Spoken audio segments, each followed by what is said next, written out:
So I just heard a really creepy story and it's true, which makes it even worse. So I'm going to tell you guys today. So this story is about a girl named Anne, and Anne is a high school student. And she has really long hair, kind of like mine's, but one day she wants to change up her look, so she gets a really short haircut. And what she has planned is that she's going to wear a hat when she goes to school and then take it off right before class starts so everybody could see her transformation and be all impressed. So that day that she has to go to school, she's waiting for the bus to come around. And the bus is nowhere to be found. She's waiting and she's almost late for school, and the bus is not there. So then she notices this guy pull up in a nice car and he asks if she wants a ride. She thinks about it and she doesn't really see the danger about it because it was back in the day, so hitchhiking was more normal. And she says, "Sure, I'll take the ride."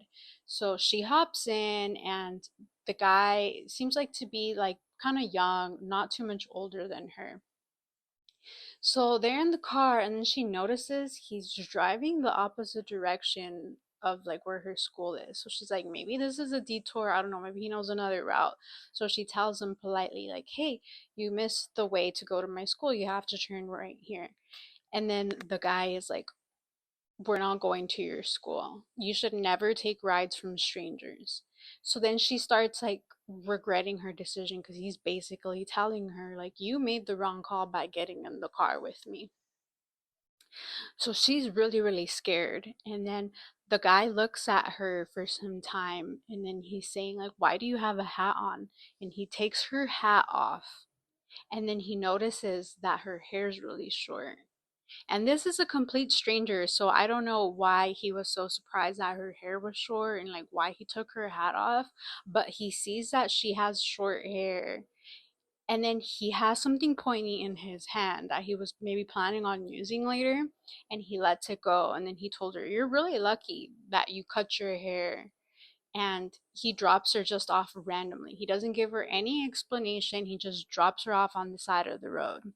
It's not until way later down the road where she's watching the news that she sees the same guy that's on the news. And the headline was of a mass unaliver. And this person is actually someone who's really known. It's Ted Bundy. So she had an experience with Ted Bundy and survived just because she cut her hair. And he says in his interview that the persons that he always goes for to like unalive them is girls with long hair. So because she cut her hair, he's like, "Oh, I don't want you. Get out of my car."